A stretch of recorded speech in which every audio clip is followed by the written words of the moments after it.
Hi everyone, welcome to Reality and You Foundation.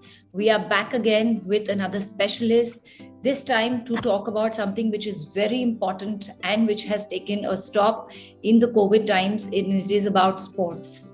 Sports psychology is a very, very important aspect of psychology. We have seen that mental health is very much connected to exercise. And we have with us Nupur Kaur, who is the founder of the Mind Studio. I have known Nupur for a long time, and currently she is in Ahmedabad. She helps athletes. Hi, Nupur. Thank you so much for joining us. Hello, thank you so much for having me. So, Nupur, not many people know that sports psychology does exist. So can Right. you start by telling us a little bit about what you're doing, in terms of work in handling your clients, your athletes? So I'm Nupur Kaur. I have done my MSc in Sport and Exercise Psychology from Sheffield Hallam University in UK, and I also have an MA in Industrial and Organizational Psychology from Mithibai College in Mumbai. So I'm the founder of the Mind Studio, and I'm working with athletes to kind of consistently improve their on-court performance by developing certain mental strengths of theirs, by helping them overcome mental obstacles, mental hurdles, which they might face both on court and off court, so that their on court performance increases and they can perform to the best of their abilities. So, as a sports psychologist, certain areas that we would work in include, if an athlete comes to me with lack of confidence, or they are not motivated enough, or they might have not very good emotional control. They might we now know that having too many positive emotions or negative emotions can lead to hindering of their performance on court. So it does help having a sports psychologist just learn some relaxation techniques, so that they can calm their anxiety, calm their nerves before an important tournament or even at the start of a tournament. So, a sports psychologist basically works in two ways. The first is to overcome certain mental obstacles or hurdles that an athlete might be facing. And the second is to develop their strengths to enhance their performance. So, that's the area that sports psychologists majorly work in. So, Nupur, I'm just going to, come back to some of the children I have seen. Of course, this is pre-pandemic. Some of the swimmers, some of the tennis players. So they start off playing the sport much earlier in life. We do Right. have parents who start encouraging children to pick up a sport. As early as at the age of 4. But I've often Right. seen that by say 12 or 14, they are burnt out. They are completely exhausted with the routine. And of course, in sports, I think what is very, very important is having a strict schedule. The Yes. practice is very important. So whether you look at tennis players, badminton, swimmers, I think across all sports, I feel there is a very high rate of burnout. So how does one handle? We have the academic pressure, we have the performance on court. So how would one balance that off? So, right, you spoke about burnout at a very early age, which is a very prominent aspect in sports. Um, it generally happens because of a term that we use, which is called early specialization, wherein parents or the athlete themselves focus so much only on one sport that they get burnt out in that sport, and it doesn't lead to a holistic development of theirs. Uh, During the earlier years of their development, they need to play multiple kinds of sports so that they have a more holistic development, and then after the age of 10 or 12, then you specialize into one of the sport so that you're holistically developed, and then you know that okay, now I want to take part in this one sport. I have tried so many different things, and I know that now I'm more committed to a particular sport, and now I can move on, kind of making a career over there.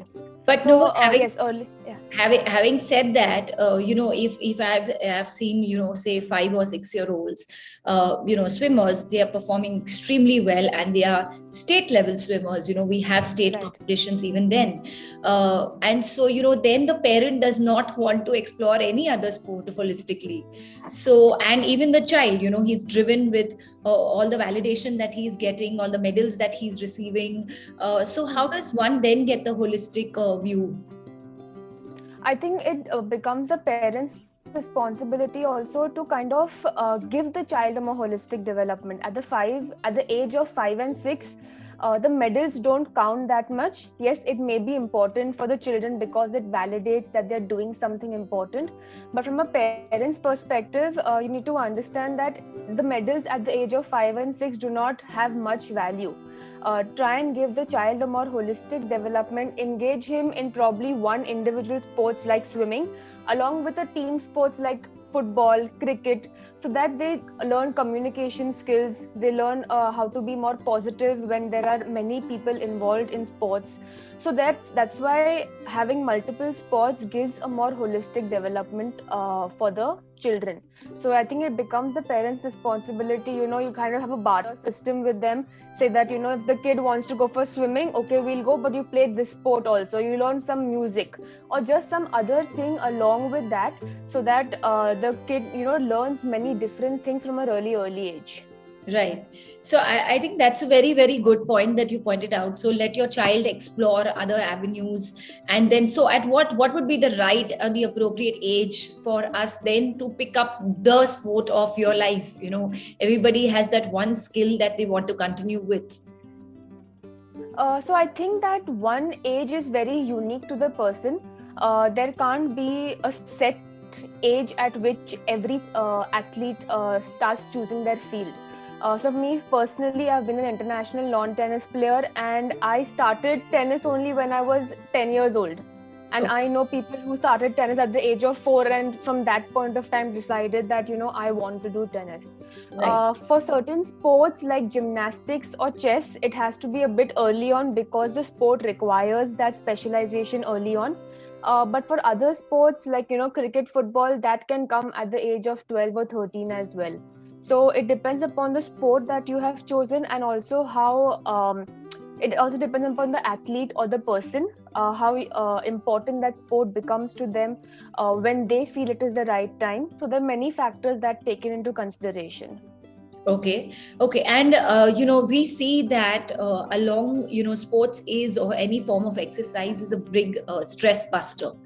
Right. So would you, in your personal experience as well, like you said, you've been a sports person, would you agree to that? Has it helped you relieve the stressors of life, whether it's academic or social? Definitely, when I used to go on court, even when I was younger, having all the stresses of academics and there are family issues and stuff. But when I used to go on court and I could hit the ball however I wanted, I would kind of imagine that person's face or my books on that ball, and I would just hit it really hard. And it was such a stress buster for me. I used to feel so relaxed, so relieved that I can actually take out all the toxins in the body, all the negative energy in the body. I can take it out when I am playing, just running around with my friends, which becomes an added benefit. Socially, I make more friends, not only from school or not only from my society, but also from a sport. And because we have a liking towards the sport, then we kind of make and develop a lot of long lasting relationships and friendships. So people who I connected with 15 years back are still my friends because we have that one tennis in common, and that's how we take the friendship forward. And so, in terms of report, when you said that you can release your anger and frustration, Yeah. I think sports is also a way to vent out your anxiety, right? So how would you, and these are certain positive factors, right? So you don't have to be on an antidepressant or an anti-anxiety. You can probably, to some level, if you can manage your anxiety by having a healthy and functional life. So how would you say, how does one manage anxiety through sports? So I think when taken recreationally, or when there is less pressure on the athlete to perform as such, it acts as a factor where it releases your anxiety. You can just be free without any restrictions. You play however you want. It releases certain chemicals in the body, which just makes you feel very relaxed, very calm, very happy. So I think it acts as a great stress buster and an anxiety releasing factor. For most sports, you're out in the open. You're around nature, which acts as an added benefit. You're playing around, you're sweating. So, you feel something you've done productively, physically as well. Not only mental peace, but also physically, you feel that, you've done a lot of stuff, you've moved around. So that kind of acts as an added benefit. Right. And, since, the COVID pandemic has hit, and I feel a lot of kids have been lost because they've lost this whole passion, drive, wearing their socks and shoes and going out on the football field or the cricket field. And I think now, since, the lockdown has been eased, we have seen some of the places starting off. But how do you think this has impacted the youth? I think there has been a lot of uncertainty when it comes to, when is my next practice session going to be? Right. When is my next tournament going to be? When will I compete again? I'll give you the case of this one tennis player who was traveling overseas for a tournament, wherein he tested negative for COVID once he landed over there, but there was a passenger along with him who had tested positive. So he was not allowed to play. He had to again quarantine himself for 14 days after he reached the venue. So there's a lot of uncertainty as to even after you've tested negative and you've reached the venue, will I be able to play? And obviously there's a lot of lack of goals as an athlete. Our life, like you said earlier also, it has a lot of routines, it has a lot of goals, and we are driven by that. We set multiple types of goals. We set short-term goals, we set medium-term goals, we set long-term goals, and each practice session that athletes have are rotated around these goals. If one goal gets achieved, great, let's move on to the next goal. Once that gets achieved, let's move on to the next goal. But because of the lack of tournaments and competitions, the goals haven't been achieved. What do I train for? Why am I, trying so hard? What am I supposed to do with training every single day? So a lot of lack of motivation because of the lack of goals that are involved. There's a lot of uncertainty when it comes to the next training session, my next competition, what do I do? So that's basically a lot of kind of chaos around sports at the moment. I totally agree. The restrictions are agreeing. And I think I agree with you very well on this point, that the drive and the motivation which, normally we have as an athlete, and suddenly you're seeing your kids sit down on video games and Zoom meetings and, YouTube. So I think that is something that is upsetting to the parent as well, that, first he was so active and now there's nothing. So how do we come out of this till we go back into normality? How do kids cope with it? What are the expectations that parents can do in terms of students who have been athletic in the past? Right.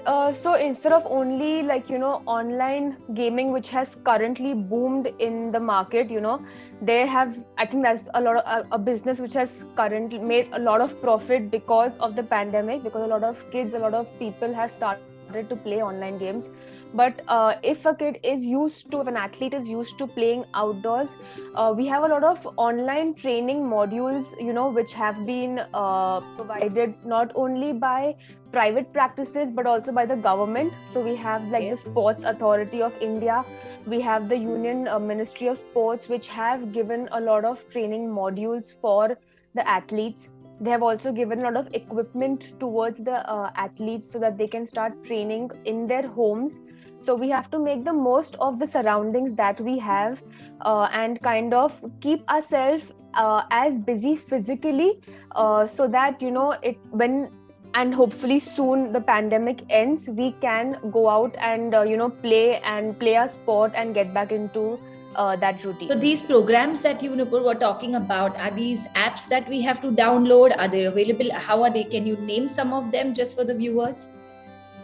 By the side, the Instagram handles have a lot of activity going on. I think all Instagram handles or all social media handles for every organization is working overtime to kind of provide a lot of good apps, a lot of good Zoom session programs to keep the kids and the athletes engaged. And this not only extends to physical, practices, but also for the mental side. So they have a lot of training sessions to do mentally, and one technique which I really love, especially during this pandemic time, is imagery, or people also know it as visualization. Right. If you can't physically play, imagine yourself in a very vivid manner that you are playing your sport, because that helps with your muscle memory, so Right. that when you actually go back to sports, it is going to become, the transition will be a bit more easier then.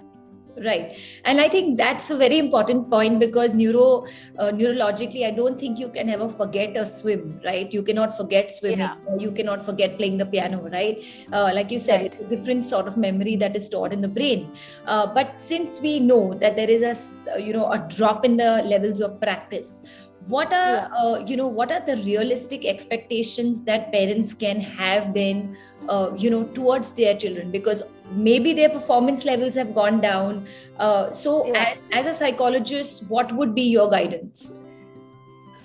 So I always advise the parents is that it's not only happening to your child. It's not that only your child's performance has drastically decreased. It's everyone. It's affected the whole world. Right. So you can't then put on the pressure on the kid to for 9 months you've done nothing, and then you just come out and you play your sport and you have to excel. So the Right. expectations according to the goals also have to change. Now we need to set more process oriented goals rather than outcome oriented. So what I Okay. mean by that is that instead of seeing if my child has won or lost the match, which is an outcome goal, see how the process has been, how much hard work they have put in by coming back into playing their sport, how much effort they are putting in during So their practice Nupur, sessions. Are you achieving the goals? right. So if I could ask you for an example, if you can pick up any sport that you can explain to us, what would an example of a process oriented goal be? Right. So an outcome oriented goal would be, winning or losing. There are no shades of gray. It's only black or white. That is outcome oriented. A process goal oriented goal would be things that you do in practice. So if I'm a tennis player and I want to set a process oriented goal for me, I would say, okay, in practice, I want to improve my service. So what I am going to do is I am going to set targets, and I'm going to achieve my target of hitting 8 out of 10 targets. Okay. Once I have done that, I have achieved my process goal, and that would lead my game to eventually get better, because if I have a good serve, I have a more powerful service game and I have a better game, so I can then move on to achieve my outcome goal of winning the matches. Right. So I think even in an event like swimming, it would be improving on your particular timings rather than coming first in Yeah. every race. Exactly. Probably also improving your swimming style. There are technical corrections to Yes. it. So in a serve, probably, I have to have a higher toss to, jump up and hit the ball. So that is a process of improving your serve. So I think the same goes for swimming also. The strokes that you take, the technique behind it, if that is getting better, you will eventually also reach the outcome goals of winning the matches. Right. So, Nupur, I want to definitely bring out this topic of gender equality in sports. And I think we have seen that over years. I'm not sure why. I'm not sure why we've never spoken about it as openly. But the last couple of years, we have seen, a cricket team for females. So, how do you see the future of sports coming out in maintaining gender equality? Where are we going wrong? What are the changes that we need to make as a society? I think it is definitely, I'm going to be on a more positive side and say that it is definitely getting better, but it's still nowhere close. A very simple thing, till very recently, the men's cricket team had a full-time mental sports conditioning coach, Paddy Upton, but the women's cricket team didn't have it. right? So there are small differences between men and women, even in a sport like cricket, which is considered religion in India. So Right. even in those kind of sports, there has been some kind of a lot of inequality when it comes to that. Even with regards to the pay that we get, the salaries that we get, there has been a difference in that. And we haven't resumed cricket for women as of now, but men's cricket has started. Their matches have started, their tournaments have started. Is there any So there particular is reason for obviously that? sponsorships with women's cricket or women's sports as a whole receive much lesser sponsorships as compared to men's cricket or men's sports as a whole. So a lot of when you see TV, the prime time slots are for men's sports as compared to women's sports. You hardly see any women's sports being shown on TV, especially during the prime times.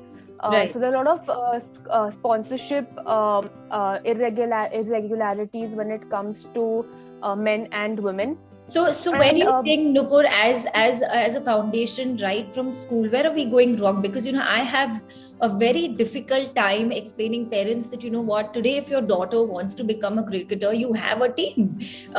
Back then we did not have a team, and so it's okay for your daughter to play football, or they're okay for their daughters to become a swimmer, but they're not okay for their daughters to play cricket or football. So at what level should an institution or parents start explaining this?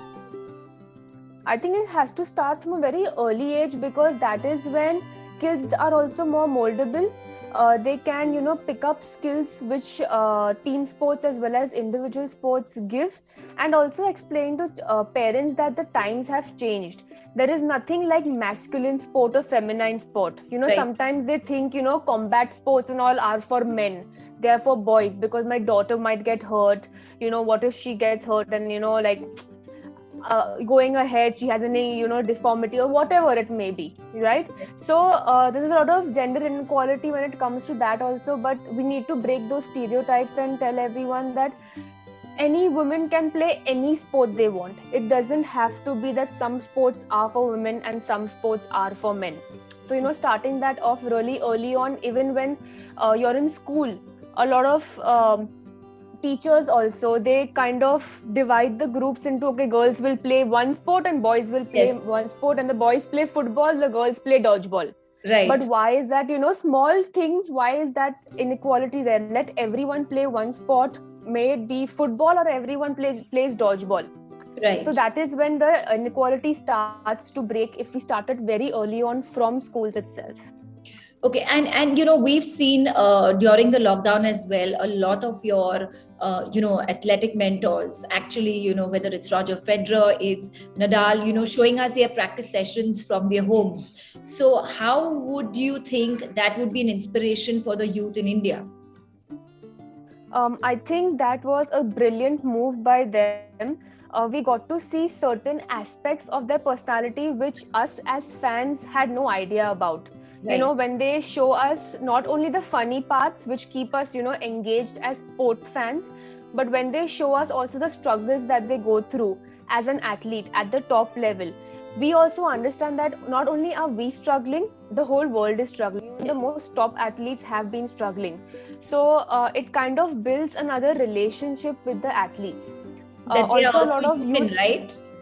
Exactly. And they also face difficulties, even with having all the equipments, like all the facilities. Even they have had a break in their training process. Even they haven't been able to train to the best of their abilities. So it's not only us, it's everyone. So I think that was a brilliant move by them. Also, as sport fans, it gives us a sense of purpose. When I follow Federer or when I follow tennis and I keep up to date with all the tournaments, who's won, who's lost, it gives me a sense of purpose, a sense of contentment, which was kind of lost because there were no tournaments happening, right? So we didn't know, even as sports fans, we didn't know what to look forward to. Right. But when we see these Instagram lives with all the stars, like you said, Roger Federer and Nadal, when they had their live session, or even Sunil Chhetri and Virat Kohli when they had their live session, it really keeps us engaged and gives us something to look forward to. Right. Coming back to our conversation on equality, and we have a lot of sports movies coming out. Yeah. We have the Sanya movie coming out right now. So, do you think these are ways in which we can highlight the gender inequality? Are these good modes of highlighting that it's okay if you're female, it's okay to pursue your dream in sports. There is no biological factor why you should not be doing this. It's more of a social pressure. Right, definitely. I think social media or, films and TV is a great way to kind of break those stereotypes, to give women the hope that, if one person can do it, even you can do it. What is stopping you? Right? Right. We don't want to have movies only where we look up at men and their accomplishments. We want to have movies where we look up at women and their accomplishments also. So I think it's a great mode. Social media has always had its pros and cons. As a psychologist, we always hear about that. But I think in this area, when it comes to inspiration, I think it has a more positive edge, wherein people can look up at social media and see that, okay, my favorite celebrity is doing this exercise regime. Let me also try it. Right. My favorite celebrity can be a woman who is doing this exercise regime. Let me also try it. So, that is kind of helping break those stereotypes as well. And I think, Nupur, it's very important as psychologists, we need to emphasize on this platform that it is only going to be helpful. So regardless of the gender of the child, any form of sport is only going to be helping them in their mental health and well-being. Definitely. Right. So in terms of, helping an athlete, can you give us your journey or an example of, how would you sort of help them in your performance, their schedules, their motivation, especially now when we know the competitions are less. There was a whole debate on whether the Olympics were going to get cancelled or no. Yeah. So how do you, sort of still maintain the drive of the athlete? Right. So, you can say like a silver lining or a more positive way to look at this lockdown and this pandemic is that you can hone certain skills of yours which you probably didn't have the time earlier on. So I'll give you the example of Manasi Joshi. She's a para badminton player, and a couple of days earlier when she posted on Twitter saying that she started to run on blades. So she's kind of relearning the running process because it's very different from actually running. Yes. So that is something that she is developing during this lockdown period because she finally has the time. So a lot of skills as an athlete you can start developing. You can start doing. You can start learning a bit of music or some other skills which is going to help you to relax. When you keep your mind busy learning something new, it helps your mind stay in the present moment rather than thinking too much about the past. Like I lost this match, or this pandemic has been so bad, I haven't played in 3 months, 6 months. So thinking way too much into the past, or thinking about the uncertainties of the future, that Right. what is going to happen, will I be able to play this tournament? Probably in some other country there are tournaments and player XYZ is playing but I cannot, or thinking way too much in the future. That is, so it helps you stay in the present moment, learning something new. And also just talking to people, just talk to anyone regarding the feelings that you have, whether you're a male athlete or whether you're a female athlete. There is no mard ko dard nahi hota types. Every athlete, whoever they are, they do feel emotions, they have negative thoughts, and talking to a professional or your parents or your loved ones is always going to help start the conversation around mental health, and will make you feel better as well. So focusing more on the present moment and just talking it out to people goes really a long way. So, Nupur, just coming from this topic of when we are talking about, being in the present and being very mindful of what current activity you are at, it's always very difficult to get over rejection in sports. So when you've lost the particular, you've not crossed your timing or you've not made it to the last match, I think that is something young athletes find very, very, sort of take it very personally, tend to get into depression cycles. So how does one sort of help them manage to cope and come out? So I think we need to reach the root cause as to why an athlete is feeling that way. And no human being is wired to feel rejected or depressed at the at the sign of first loss. But Right. what is the reason? Why are we feeling these signs of depression? Why are we feeling these signs of rejection? What is bogging us down so much? Is it too much parental pressure? Is there pressure from ourselves? Is there pressure from coaches? You have to win. You cannot lose. When that attitude starts cropping in, it builds pressure onto the athlete, and the athlete starts choking. They Right. can't play freely, they can't perform freely. So I think getting to the root cause of what builds that pressure is very important. And obviously, when you want to release that pressure, there are a lot of routines that we can set for an athlete. Just before their match, we have something called as pre-match routines, wherein we kind of make them hear an audio or read something which is going to be productively enhance their performance when they're actually playing their matches. So we can get in a lot of routines for them to mentally calm down, to relax, get in a lot of breathing exercises to release the anxiety in order to perform to the best of their abilities. And Nupur, you spoke about this important phenomena of feeling choked up by your coaches and your parents, Yeah. and at times, a person sort of resents the same passion that he had a few years ago. So, Right.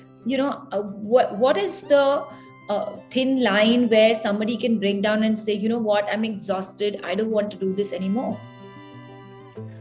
I think it goes a lot when they don't feel intrinsically motivated to play. When they have internal motivation about the passion for the sport, the love for the sport, or just when they used to be on court or when they used to swim, just the happy feeling that they got. When Right. they feel that diminishing, that is when you need external factors to motivate you, like your coach. When they keep screaming, do faster, faster, faster, faster, that means that athlete is not internally motivated, but only that external motivation is pushing them. And external motivation cannot last a very long time. Right. At one point of time, it is going to die down. Probably the athlete will stop listening to the coach, they will just stop going for practice, and that means they've already been burnt out. So Right. when that first sign of getting up in the morning and saying ki, I don't feel like going today, that is probably the first sign saying that that kid has started to lose their internal motivation to go, and we just have to figure out why that is happening. Is there too much pressure? Is there just boredom? What is the reason for them not wanting to go for their practice sessions? So, well, how does one then build the internal motivation, right? Because you have the coach who's only looking at your timing and your performance and the outcome goals, like you mentioned before. You have the parent only seeking the validation and the reward. How does that athlete sort of maintain their internal drive? What is the mental conditioning required?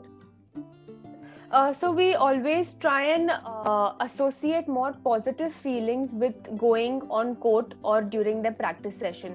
Being an athlete is very tough. You have such a regimented life. You have, even when you go for a holiday, you can't actually go on a holiday. You still have to follow a certain kind of routine, which then does get stressful at the end of the day. So, just associating a lot of positive emotions while being on court, keeping that memory alive as to why you started playing. What in the first place got you to start playing? What in the first place made you decide that, I want to take this sport as a career? What was that memory? So kind of reminding the athlete, using imagery in this process to kind of relive those memories, and also giving a more, as a sports psychologist, it's important to give a more holistic approach towards the athlete also. So we not only have sessions with athletes, but we also have them with parents and coaches to kind of, lower the expectations if the athlete is not performing, how the parents and the coaches' reaction actually affects the athlete, because sometimes they don't even realize. So, Right. kind of understanding where the parents are coming from, what are the pressures the parents might be facing, because being a sport parent also is not easy. Right. There's a lot of sacrifices as a sport parent you will have to make, and not only the athlete but also the sport parent has to be prepared for that. So Right. even preparing that sport parent mentally as well. So, Nupur, I have seen a lot of kids having a lot of conflicts with their parents on diet. And diet has been a very, very important factor in any sport. And there's Yeah. always a thing that, my child is binging on wafers or chocolates, and, the therapist or the nutritionist is basically ask them to maintain a particular diet. So when do we sort of, like you said, that it is never a holiday. So when are Yeah. we allowed to be ourselves then? As an athlete, probably not many times. It is a sacrifice that you have to make, but when you take that sacrifice as a challenge, that is when athletes kind of seemingly are more okay with the regimented life. Right. And that is when you feel that you are more committed to making a change because you want this. It's not because your parents are forcing you, your coach is forcing you, but because you want to become a good athlete, you want to become a professional player, and this is the life you've taken up as a challenge. And that is why I want to follow a good diet, or I want to wake up at 6 in the morning and go for a run. So when you start seeing those sacrifices as challenges, and challenges which you want to overcome, which you want to cross, that is the time when this seems okay. Then it doesn't feel like you are going through certain hell and you don't really want to do this, because that is again external motivation via the parents and the coaches. Right. So I think what you're saying is it has to be the goal of the child and the youth rather than be the goal of the parent and the coach.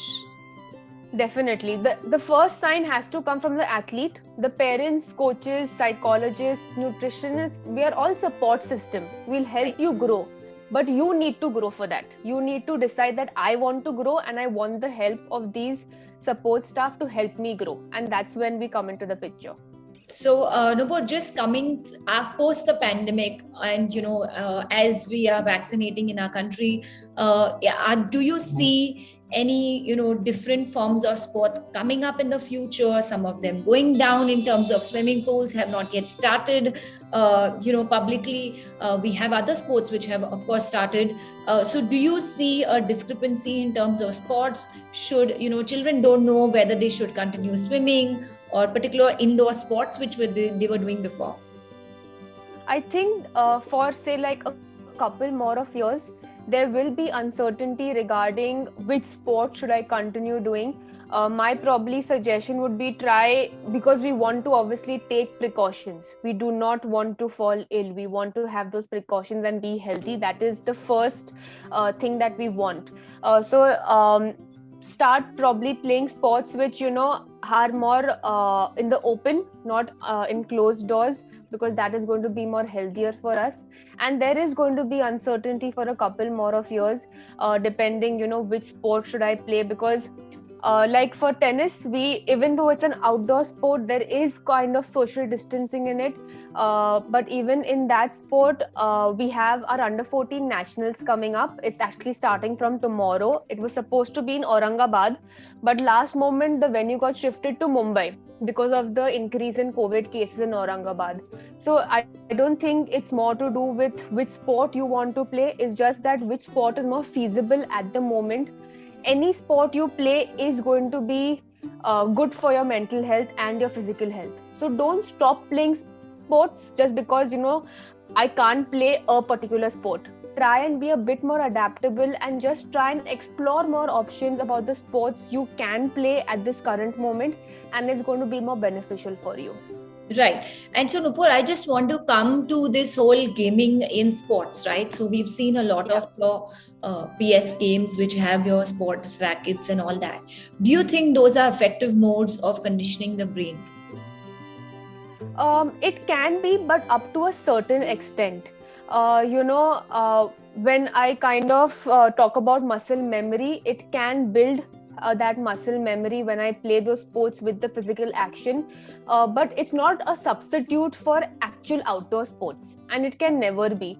You can use it as an additive principle, but just playing those online gaming is not going to be very beneficial. It is probably going to start becoming very detrimental to your physical and mental health.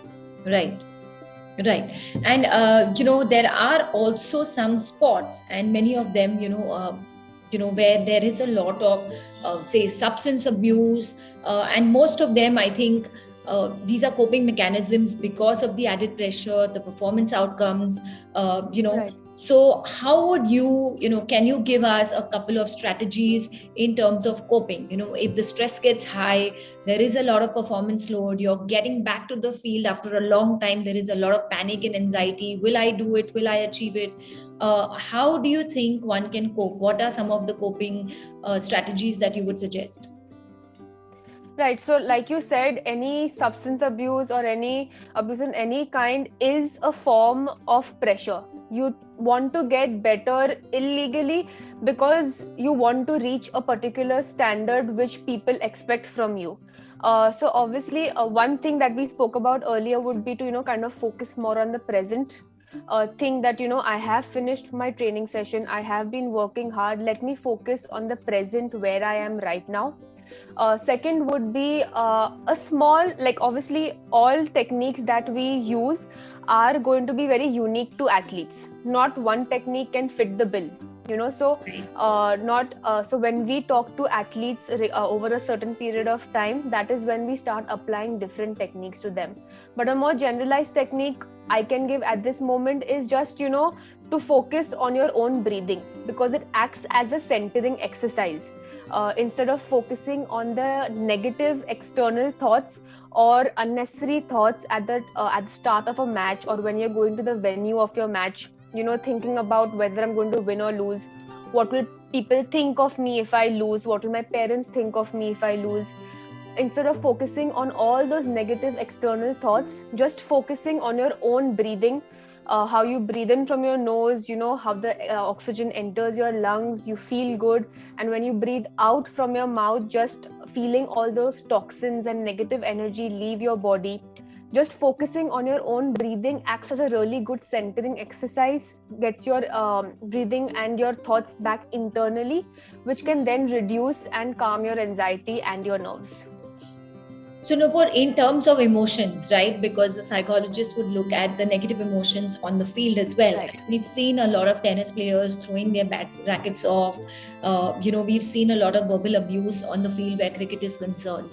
And as a nation, I want to address specifically regards to India, because you said that we still don't have, mental therapy. We don't have the therapist in sports psychology is fairly a new field. How do we do the mental conditioning? Do we need more of the sports psychologist? What do we need? Definitely we need more sports psychologists, because for a fact that pre-pandemic there were a lot of coaches doubling up as sports psychologists. You do just a certification course and you call yourself a sports psychologist, and you start not only coaching but also taking them mental training sessions. But it doesn't work, and that is what the pandemic has shown us, that you need a specialist on board to deal with your mental side of the sport. You cannot have people doubling up as a sports psychologist, because that generally doesn't happen in any other field. You don't find a coach and a nutritionist all in one. You have a separate nutritionist, because that is an important aspect of sports. The same way, even sports psychology is an important aspect of sports. When I explain sports and the importance of sports psychology to parents or athletes who have not heard about it, I tell them that any sport, whichever sport you play, contains 4 aspects, and we need to give a 360-degree approach to any sport. The 4 aspects are: 1, physical, which means things like your stamina, your endurance, your agility. Then comes your technical part, how technically sound you are in whichever sport you play. So if you're a tennis player and you want to serve, how technically sound you are in your service stroke. Then comes the tactical part. Can you figure out certain strengths and weaknesses of your opponent to beat that opponent? Tactics, your plans, your strategies. And the 4th part becomes your psychological or the mental aspect. And this whole 360-degree approach needs to be given in order for an athlete to better their performance. You can't kind of leave out a certain aspect and say, okay, now you perform to the best of your ability. It's not going to work out. You need to give a 360-degree approach so that the athlete can perform to the best of their abilities. So I think it's very important for us here to say that sports psychology is a very researched field. There are a lot of studies done on how can one increase performance, in sports, just as the way we have increasing performance in the corporate offices. Definitely. So I think it's time we invest in them. Rather than just pressurizing our children to get your performance, get your goals. I think it's important as to why they want to be a sportsman, what are the skill sets required, like Nupur was saying. So Nupur, some of the last words, I think Zoom is going to be a big boon so that, we have some of the people who want to reach out to you. I'm sure they can reach out to you through Zoom sessions from all over the country. Any last words you would have for the athletes who are struggling to find their motivation, struggling to cope with themselves, because the pandemic has, they sort of define the identity based on their sport. And I think there's a sense of loss there.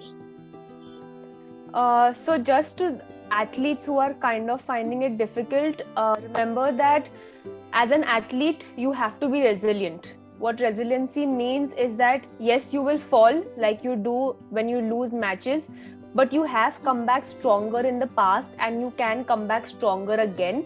So just hang in there, talk to people, visit specialists. Don't just stick around and not talk to anyone thinking that people will think I'm weak if I have certain mental issues.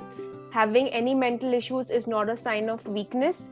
You are wanting to improve and get better, and that is a sign of strength. So reach out to people, and there will be a time where you can start playing your sport again freely and you can start competing. So we just have to keep that in mind and keep pushing every day. On the weak point that you mentioned, so going to a therapist is weak in sports. I think all the sportsmen who are very, very successful today, I think all of them have a sports psychologist in their team. Yes. Yeah. Yes. So that's what I think. Yeah.